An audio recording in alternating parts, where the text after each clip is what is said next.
Bienvenidos a Lo Simple No Vale. Hoy tengo el placer de contar con Nacho Montes de Oca. ¿Qué tal estás, Nacho? ¿Qué tal? Buenas noches, ¿cómo estás? Bueno, hoy tenemos otra compañera nueva que siempre traigo a alguien nuevo, Lucía de Castro, politóloga especializada en espacio postsoviético y también ahora especializándote en seguridad internacional. ¿Qué tal estás? Hola, muchas gracias. Bueno, vamos a hablar de lo que está sucediendo en Gaza, la guerra abierta entre Israel y Hamas. Y bueno, lo primero, ya que has venido por primera vez, que nos cuentes un poco tu opinión sobre lo que está pasando. Bueno, pues yo creo que lo que está pasando es muy grave, ¿no? Es algo muy grave que lleva sucediendo desde hace más de 50 años. Lo que pasa que ahora con este repunte de la violencia, pues se ha vuelto a poner el foco, ¿no?, de las noticias internacionales en lo que está pasando en Gaza, pero creo que es importante recalcar que no es nuevo, aunque sí que ahora está habiendo un aumento de la violencia totalmente desproporcionada, con muchas violaciones del derecho internacional, que imagino que luego podemos hablar un poco más de ello, y muy preocupante. Nacho, como tú ya que has comentado, pero bueno, ¿qué te parece también un poco la actualidad de lo que está sucediendo, más centrándonos? Sí, después de que se esperara un ataque terrestre de Israel, que finalmente no se produjo, sino que se produjo un asedio que implicó el corte de los servicios a Gaza, el cierre de todos los pasos, con el cual contribuyó también Egipto al cerrar el paso de Rafah. eh, Se dio lugar a la diplomacia y a la disuasión a través de la instalación de dos grupos de portaaviones por parte de Estados Unidos, y por el otro lado Irán haciendo su juego a través de Hezbollah en el norte de Israel, en las fronteras con el Líbano y con Siria. Mientras tanto, lo que se intenta de momento es frenar un ingreso de Israel por tierra a Gaza. Aparentemente ya se definió que va a ser por el norte, luego de pedir que se evacúe a los civiles de esas zonas.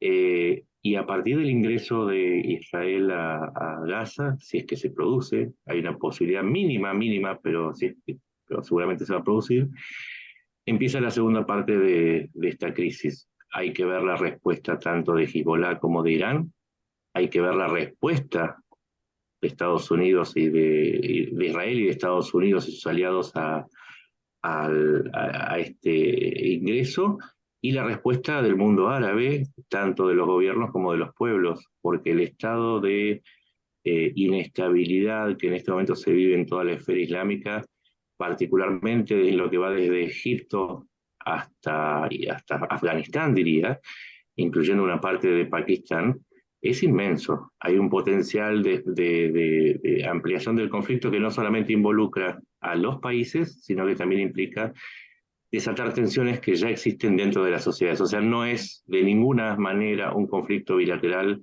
entre Israel y Hamas. Es un conflicto regional con un potencial de escalada inmenso. Pero bueno, por ahora no han entrado las tropas, así que estamos en el compás de espera, en las vísperas, como se dice. Lucía, lo que ha comentado él, ¿quieres decir algo? ¿Cuál es tu opinión sobre esta operación terrestre que es casi fijo que la va a hacer Israel? Bueno, pues sí, yo creo que es totalmente fijo que la va a hacer, más que nada porque la comunidad internacional tampoco se ha opuesto a ello, ¿no?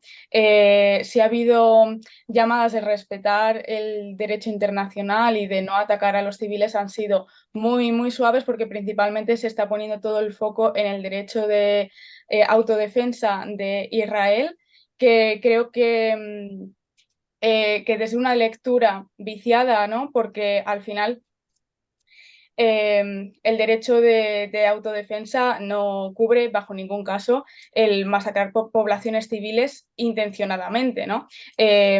Y como comentabas antes de la evacuación, se ha llamado a los, vamos, a los habitantes de Gaza, a ir a la zona del sur, ¿no? Los que viven en el norte, ir a la zona del sur, que también ha sido bombardeada. Entonces, bueno, eh, ahora mismo hay una situación para la población de Gaza de la que no pueden escapar, tanto el norte como el sur está siendo bombardeado y luego pues tenemos que tener en cuenta que Gaza es una franja, ¿no?, que está totalmente controlada por el ejército de Israel y en la que no ha habido desde 2007, creo, libre movilidad.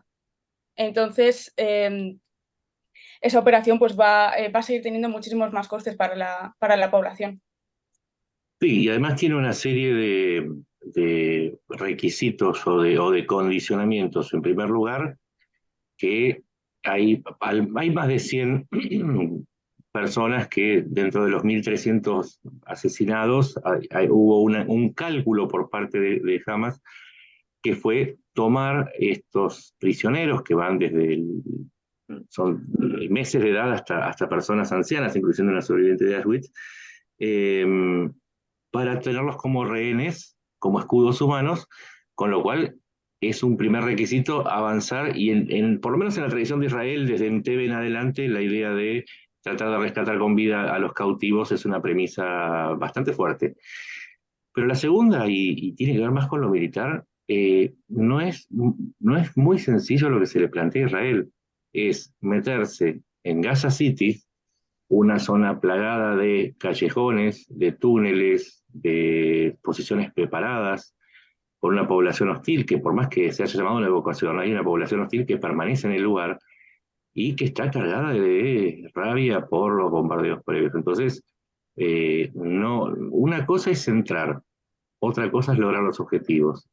Y lograr esos objetivos puede ser, y acá es donde me parece el punto político más importante en mi opinión, Israel logró colocarse en el lugar de país agredido, de sociedad agredida a partir de las imágenes terribles que vimos de la incursión de los palestinos, los asesinatos, las vejaciones aberrantes que cometieron, pero no puede perder ese capital provocando una masacre masiva en Gaza. Entonces también tiene un condicionante político frente a la opinión pública internacional. Una cosa es la opinión pública en Israel que tiene ciertos requerimientos, pero la opinión pública internacional necesita que esa intervención sea lo más quirúrgica y es imposible que no haya bajas. Combatir en una ciudad es imposible no provocar bajas civiles, pero en la medida de la intervención y el modo de la intervención va a marcar el futuro de Israel, por lo menos en la siguiente fase del conflicto. Sí, yo creo sobre el tema de los rehenes que comentábamos al principio. Hombre, hay que tener en cuenta que el tema de coger rehenes es una violación grave del derecho humanitario internacional. Eh, y eso condiciona muchísimo lo que vaya a hacer ahora Israel, claro, porque Hamas lo que pide es liberar a los rehenes militares. Eh, si Israel libera a los 5.200, creo, presos políticos, incluyendo niños y gente enferma. Y luego a los rehenes civiles cuando termine la guerra en Gaza. Eso es lo que dijo Hamas. Yo no sé hasta qué punto a Israel le conviene aceptar o no. Creo que esto sí que va a ser una operación muy difícil porque creo que Israel es de estos estados que tiene una posición muy maximalista en lo que viene siendo negociar con terroristas, ¿no? O ceder a chantajes, porque se tiene la premisa de que si tú cedes a un chantaje de terroristas estás como abriendo la puerta a futuros chantajes, ¿no? Que ellos sabrán de, mira, si cogemos rehenes podemos chantajear fácilmente porque lo van a aceptar. Pero claro, estamos hablando de vidas de ciudadanos de Israel, no tanto civiles como militares, entonces si el gobierno no hace nada por salvarlos, yo creo que eso va a ser muy grave para la opinión pública de la población de Israel. Entonces, ahí creo que el gobierno tiene una decisión muy difícil. No sé, la verdad, qué es lo más probable que haga. Lo que dice la teoría es que suele ser conveniente aceptar este tipo de chantajes, aunque sea un chantaje, porque tú si lo aceptas estás ganando algo a corto plazo, que es la vida de esas personas, traerlas de nuevo a su casa. y no está muy claro cómo puede afectar a largo plazo. O sea, puede realmente abrir esa puerta a nuevos chantajes o puede que no, no está demostrado a ciencia cierta. Entonces, por lo que se sabe de la teoría, lo mejor que harían, creo, sería aceptar el trato con Hamas, pero no lo veo posible porque esa tampoco creo que no es la postura general que tiene Israel. Totalmente, sí, sí. Sí, y además eso, por eso decíamos, hay públicos diferentes. Por un lado está el público de Israel que demanda una respuesta lo más agresiva y contundente posible, pero también esto que vos decís, si negocio, demuestro debilidad, y ahí está el otro requerimiento, y es que gran parte de la seguridad de Israel se basó en la disuasión. Es decir, que si me pegan un golpe, yo devuelvo dos o dos y medio, y en este caso fue un golpe tremendo, en cierto modo humillante lo que le sucedió en el ataque de Hamas. Entonces necesita dar ese golpe multiplicado. Ahora bien, si nos damos cuenta, los dos requerimientos son contradictorios, porque si yo negocio, ahora Hamas le está pidiendo, le está diciendo que puede cambiar algunos rehenes a cambio del fin de los bombardeos, pero si lo hace, se debilita. Ahora, si se debilita a largo plazo, pierde capacidad disuasoria, con lo cual aumenta la inseguridad de Israel, porque el respeto a la fuerza y a la capacidad de represalia de Israel es uno de los fundamentos de su defensa. Entonces, de alguna manera está ante un dilema casi irresoluble, porque haga lo que haga, va a estar en lo cierto, pero haga lo que haga, se va a equivocar. Entonces, hay que entender, hay que ponerse en el lugar de cada uno. Y por el lado de Hamas también hay un problema muy grave, y es que planteó una operación que tenía que ser una victoria, ¿sí? Claramente obtuvo los resultados que se planteó más allá de la cuestión humanitaria, de lo humano, ¿no? Pero también se plantea la posibilidad de una aniquilación de su cúpula. Ya van 7 comandantes, incluyendo comandantes militares, su jefe de economía, su ministro de Economía, su ministro de Finanzas. Ahí está siendo descabezada. Entonces, obtener una victoria que finalmente termine con ataques, no solamente en Gaza, sino en el tiempo, que termine por destruir a la cúpula de Hamas. Recordemos que los israelíes, después de la masacre de Múnich, asesinaron a todos los implicados. Es una política de Israel. Entonces también para Hamas es un problema, porque haga lo que haga, ya tienen una sentencia de muerte. Pero si se van de Gaza, si se van de su fortaleza, más expuestos quedan a desaparecer. Y una vez que desaparece la cúpula en organizaciones tan verticalistas, lo más probable es que desaparezca la organización o sea reemplazada por otra. También los dos están en un dilema de imposible resolución de momento. Veamos qué sucede, porque yo de momento no analizo escenarios y no encuentro cómo podría encontrar una derivada que ofrezca soluciones para los dos, o por lo menos que sea factible. No sé tu opinión, pero no sé si vos ves el mismo dilema. Sí, sí, sí, sin duda es un gran dilema. Yo creo, de todas formas, que jamás sí consiguió su objetivo. O sea, creo que ellos tenían en cuenta que la respuesta de Israel iba a ser masiva, eh, pero consiguieron, creo que lo que era su principal objetivo, que era volver a poner el conflicto de Palestina en todos los medios, porque ya hacía mucho que no se hablaba del tema, que estaba un poco olvidado, ¿no? Que no aparecía en los medios o en los debates, como está siendo esta semana que se ha vuelto a poner sobre la mesa y todo el mundo habla de ello.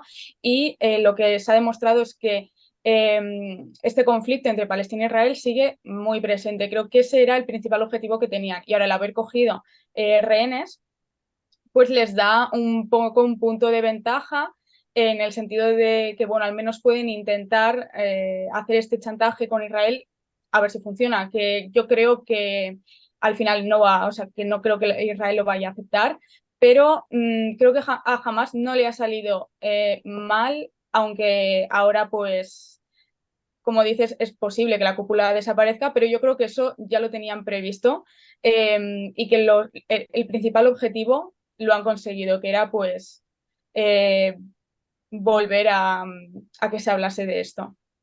Uh-huh. Hay un nuevo movimiento, ahora están reportando mientras grabamos eh, incidentes muy graves en Cisjordania y en Jordania. Pero también hubo un movimiento interesante de Mahmoud Abbas, el jefe de la autoridad palestina, que se arrogó la representación y fue reconocido en gran parte de Occidente y el mundo árabe como el único representante en contraposición con Hamas, de los palestinos.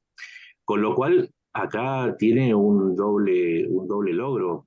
Por un lado es que pasa a ser el interlocutor válido cuando se quiere hablar de los palestinos. Recordemos que él domina un territorio con 3,2 millones de palestinos frente a los 2 millones de Gaza. Pero por otro lado también hay algo que es también igual de importante, que es que siendo la autoridad reconocida, cualquier ayuda que se le pueda dar a los palestinos va a pasar por la autoridad palestina, ya no hay discusión, ya no se van a desviar los recursos hacia Gaza mientras esté Hamas. Y por otro lado también hacia los palestinos en Gaza les está diciendo, si ustedes quieren volver a recibir ayuda humanitaria tanto del mundo árabe como de Occidente, excepto de Irán, con quien mantiene un vínculo Hamas, van a tener que reconocer la autoridad de Fatah y ya no de el fundamentalismo de Hamas. Con lo cual también hay un movimiento interesante, porque acá se corre. Y mencioné los incidentes porque Abbas suspendió su reunión con Biden, porque según dicen en los primeros cables, teme que su seguridad corra riesgo y esto implicaría que quizás los grupos fundamentalistas ahora vayan por Abbas después de este movimiento, calentando la zona de Cisjordania. Claro, habéis comentado Irán, también país importante en lo que está sucediendo, y Hezbollah. Sí, Lucía, te dejo a vos que lo comentes. Em, bueno, pues yo simplemente comentar un poco de la política exterior de Irán, ¿no? En todo esto. Yo creo que es importante empezar resaltando que desde 1979, ¿no? Con la revolución de Irán, o empezó en Oriente Medio como una especie de guerra fría entre Irán e Israel. La política exterior de Irán se define sobre todo por el rechazo total de las injerencias de Estados Unidos en Oriente Medio y también hacia la hostilidad a Israel. ¿Por qué? Porque son dos estados que compiten por la hegemonía de la región y se consideran mutuamente amenazas existenciales. Entonces, principalmente la línea de la política exterior de Irán es el aislamiento de Israel en la región. A nivel global también quiere cambiar el orden global, ¿no? Ya en la Guerra Fría a Irán no le gustaba ese sistema bipolar entre la Unión Soviética y Estados Unidos, y ahora pues tampoco le gusta esa dominancia de Occidente, y entonces, bueno, su política exterior se enfoca en esas líneas. Así que siendo estos los principales objetivos, pues yo creo que así se entiende perfectamente por qué Irán apoya a Palestina. Eh, Creo bueno, hay una posibilidad real de que este conflicto se acabe extendiendo y sea algo más regional.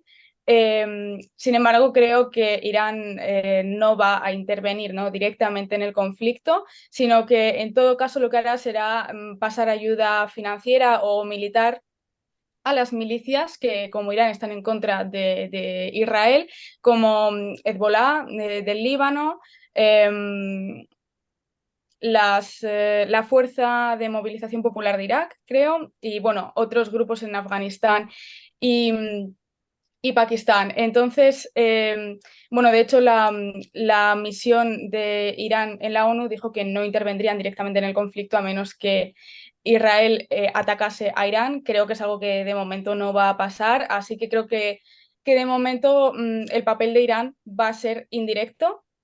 Pero bueno, sí que he hecho estas amenazas, ¿no? De que no se va a quedar siendo un espectador si los ataques de Israel en Gaza no terminan. Así que creo que hay un riesgo muy grave, pero que bueno, que de momento se reducirá a dar apoyo a estos grupos en otros países. Sí, también Irán varió de una postura muy belicosa a una de cautela a partir de la llegada de los grupos de batalla, los dos portaaviones norteamericanos al Mediterráneo y el refuerzo de las bases en Jordania, en Qatar, en Dubái y en otros sitios de la zona. porque también Estados Unidos planteó un dilema a Irán, que también lo tenemos que tener en cuenta.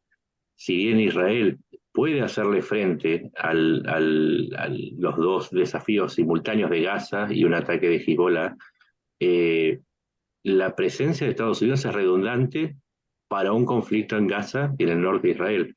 Claramente lo que estaba planteando Estados Unidos es un respaldo a Israel en caso de una escalada con Irán. Y recordemos que el poder de Estados Unidos no tiene sombra frente a todo lo que pudiera desplegar Irán, sumando con sus aliados, ya sea el Líbano o los grupos en Irak, e inclusive algunos grupos hutíes en el norte de Yemen, pero no tiene posibilidad alguna de responder a una coalición liderada por Estados Unidos. Porque detrás de Estados Unidos también viene Gran Bretaña y viene Francia, que ya advirtió que va a ser parte del lado de Israel. Pero por otro lado también tenemos que tener en cuenta que vos contabas recién del año 79, claro, la gente por ahí se olvida que el Shah, el que estaba antes del actual gobierno teocrático, era un aliado muy cercano de Israel, que Israel siempre convivió de alguna manera con los persas y que con el surgimiento de Irán también surgió otro actor, dos actores, mejor dicho. El primero es la coalición liderada por Arabia Saudita junto con los Emiratos Árabes Unidos, que intenta una postura quizás más basada en la negociación y el intercambio comercial y las inversiones frente a el poderío chiita de Irán, que promueve una yihad que supedite todo el resto de las variables económicas, sociales, etcétera, inclusive la pertenencia a los diferentes grupos del Islam. Y Turquía, y Turquía que intenta meterse en el conflicto eh, por sus antecedentes como potencia otomana controlante de la zona y que por ahora no está pudiendo. O sea, se están sumando más actores, se están sumando mayor complejidad y esto puede hacer que cada vez que sigamos el conflicto tengamos que tener en cuenta una mayor cantidad de posibilidades en tanto los actores en juego se siguen sumando. Nunca fueron Israel y Hamas, ni siquiera Israel e Irán y Hamas. Cada vez se suman más actores y cada vez la cuestión se vuelve mucho más complicada e impredecible, justamente porque cuando uno introduce variables a una fórmula, la fórmula se vuelve más compleja.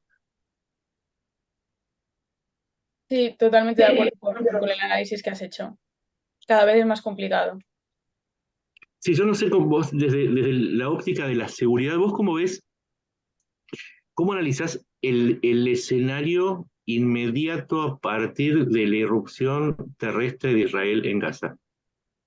¿Cuáles son los hechos que vos crees que se pueden prever en lo inmediato? A nivel de la comunidad internacional, de cómo va a reaccionar. Ujú.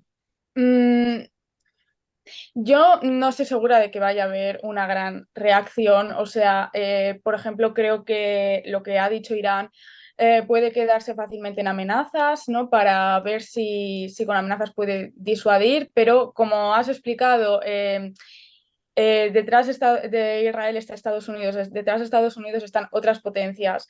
Mm, no sé hasta qué punto pues, a Irán le interesaría realmente, ¿no? Meterse más.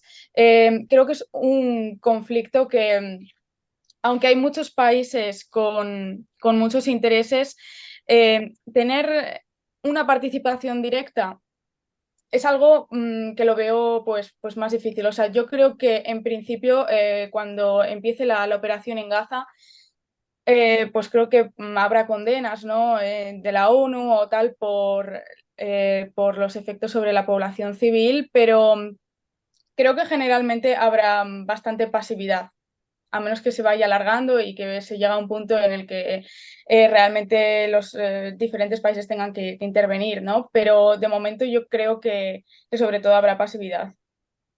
¿Vos crees que más allá de los países como actores, el ambiente de seguridad debería temer una yihad que se exprese como ataques en la periferia de tanto del mundo musulmán como en Occidente? Mm,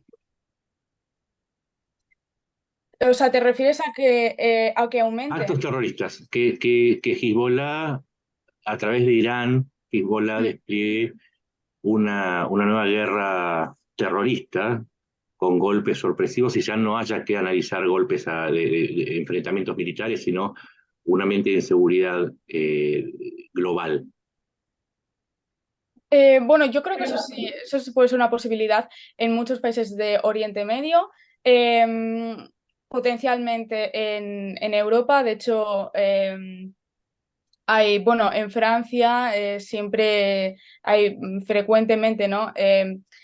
O sea, si no ataques, pues previsiones de ataques terroristas. Yo vivo en París, generalmente ahora estoy en España, pero me ha pasado muchas veces salir del metro, salir de diferentes sitios porque hay previsiones de que pueda haber un ataque, que luego no los hay, pero siempre se está con la alarma de que es posible. O sea, sí lo veo totalmente factible de que eso pueda aumentar, de que Irán dé más apoyo a grupos terroristas, pero creo que sobre todo eso pasaría en Oriente Medio porque es donde más presencia tienen.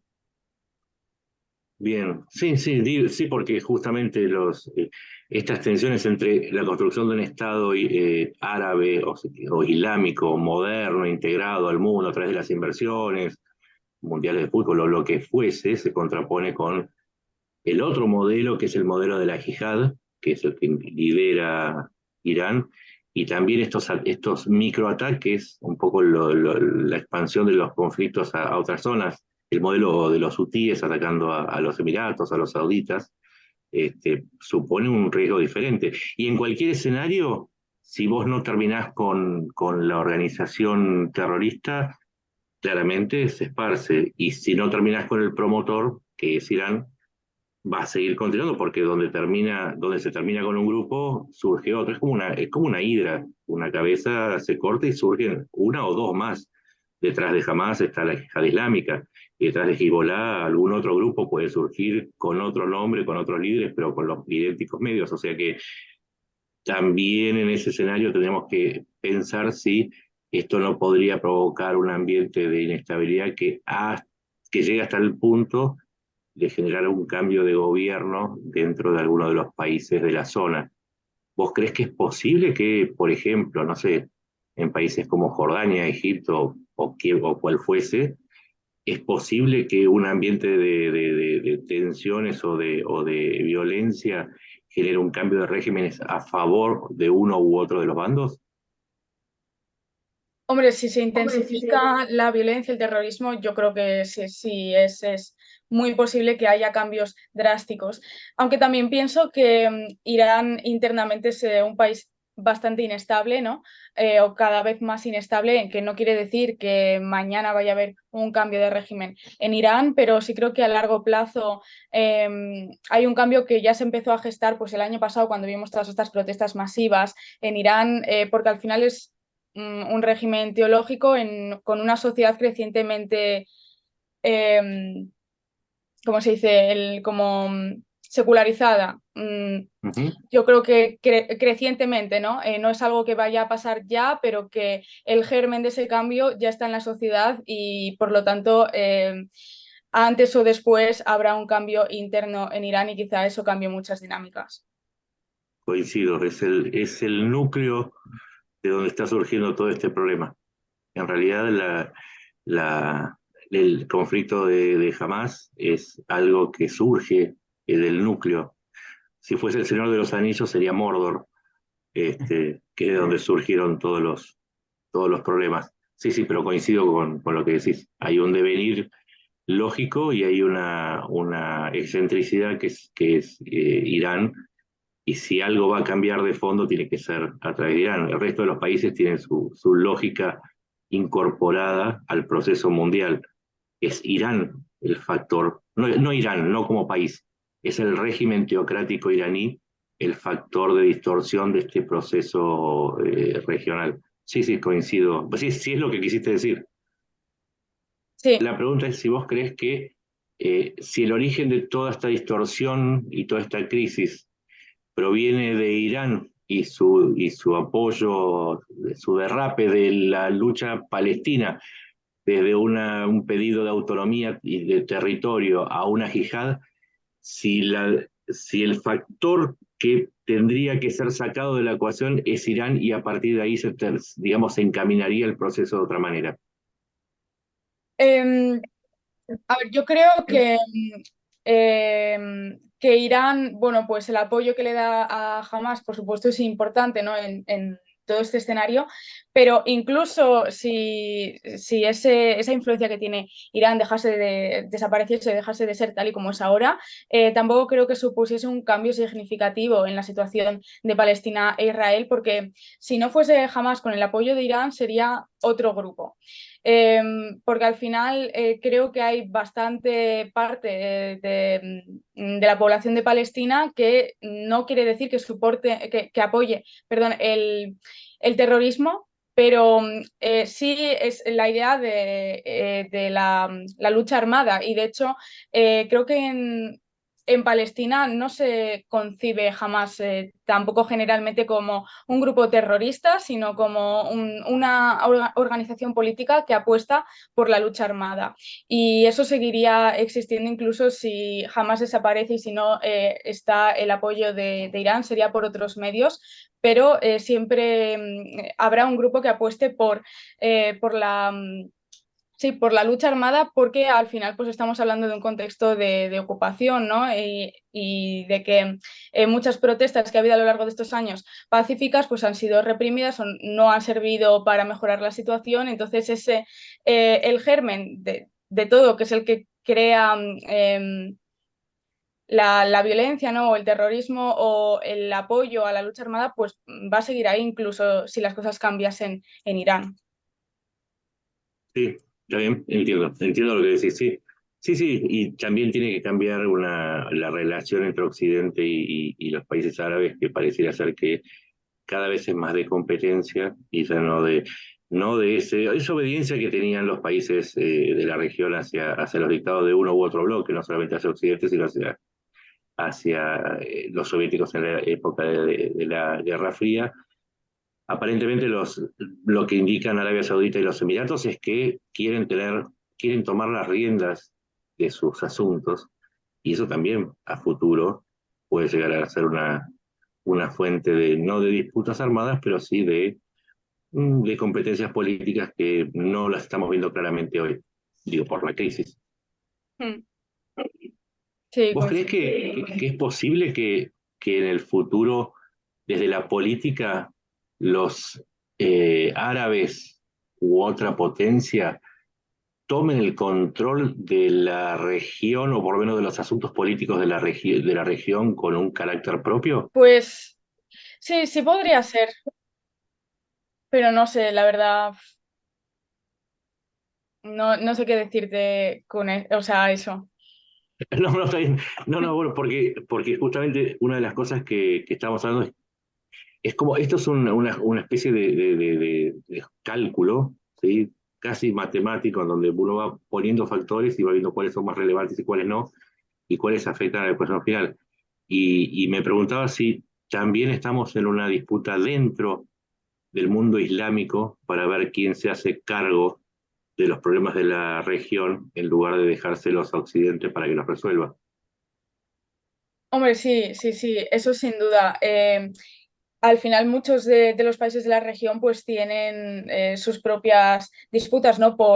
Pues como lo que decíamos antes entre Irán e Israel, que tienen tensiones entre ambos por ver quién lidera la región, ¿no? Quién dirige un poco en lugar de Occidente. Y depende cómo se desarrolle este conflicto y posibles intervenciones de otros países, pues sí se puede acelerar ese proceso, pero yo creo que sin duda. ¿Cuánto crees que pesa en lo que está por venir el poder militar de Israel? ¿Le alcanza? ¿Es suficiente? ¿O es apenas un medio? Yo creo que una de las principales ventajas con las que cuenta Israel, porque al final su ejército es uno de los más modernos del mundo. También sus servicios de inteligencia es uno de los más desarrollados y avanzados. Además cuenta con el apoyo militar de Estados Unidos, que creo que ya ha mandado apoyo. Y sobre todo, pues contra Palestina, bueno, pues que es un territorio que no tiene ni Estado ni ejército, por lo tanto. Entonces, en ese sentido, tiene toda la ventaja Israel y también en comparación con otros países de la región, porque yo creo que las Fuerzas Armadas de Israel son muy superiores. ¿Vos crees que entrar en Gaza alcanza con un ejército o que podría enfrentarse a un escenario de estancamiento y pérdidas elevadas como, no sé, como la batalla de Fallujah en Irak?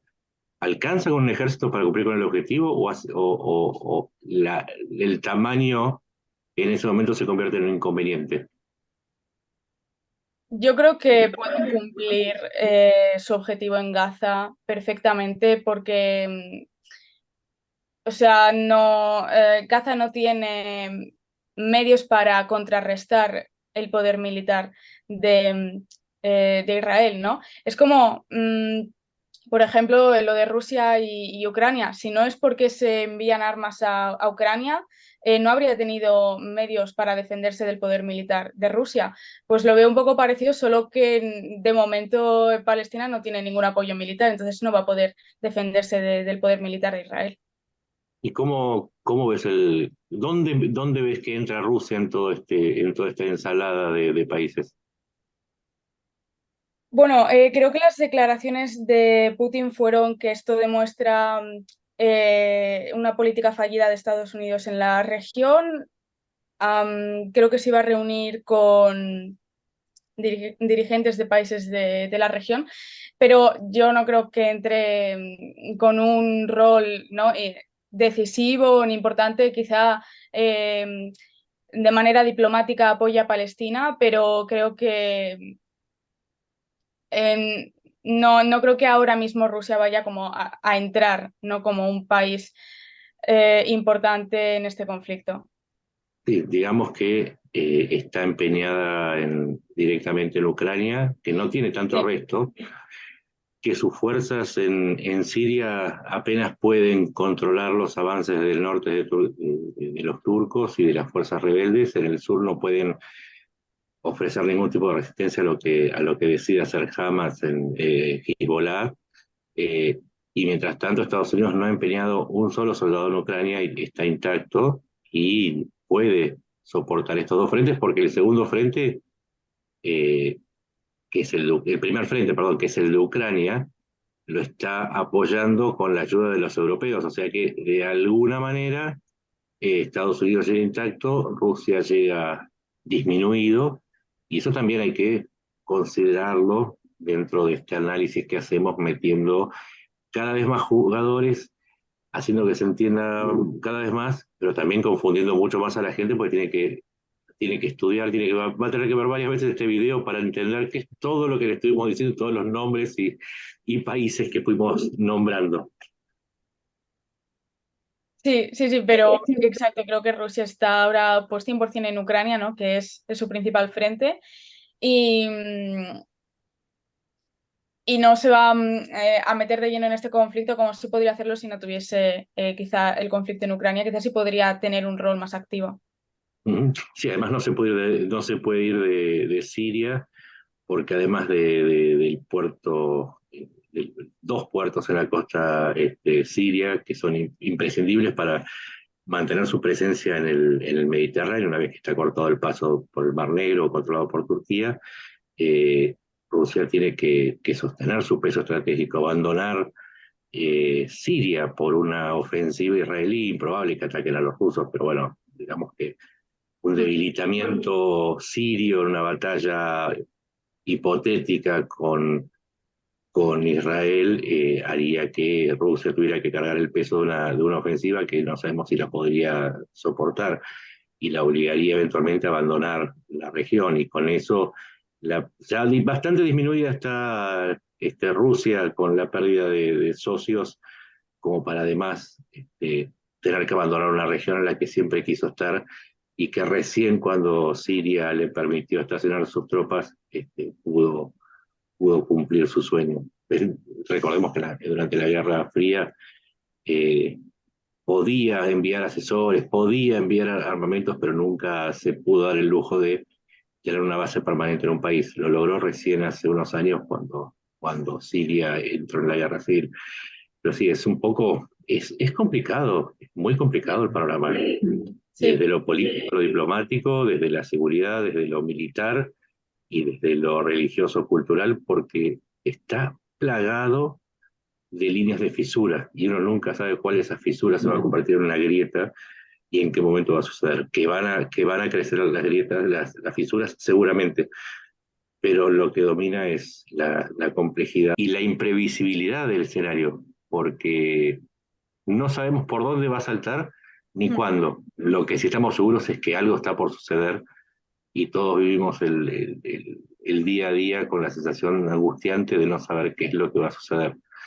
Pero sabemos que va a suceder. Es como esa inminencia de desastre que a la vez es fascinante, pero también es angustiante porque se trata de...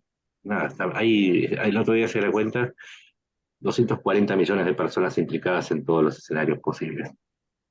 Bastante gente. sí. Pues bueno, chicos, muchísimas gracias. Yo creo que ha estado muy guay el debate. Ha estado muy interesante, sí. Así es, Lucía. Gracias. Gracias a ti, que has Gracias. dicho cosas que dan para pensar, la verdad.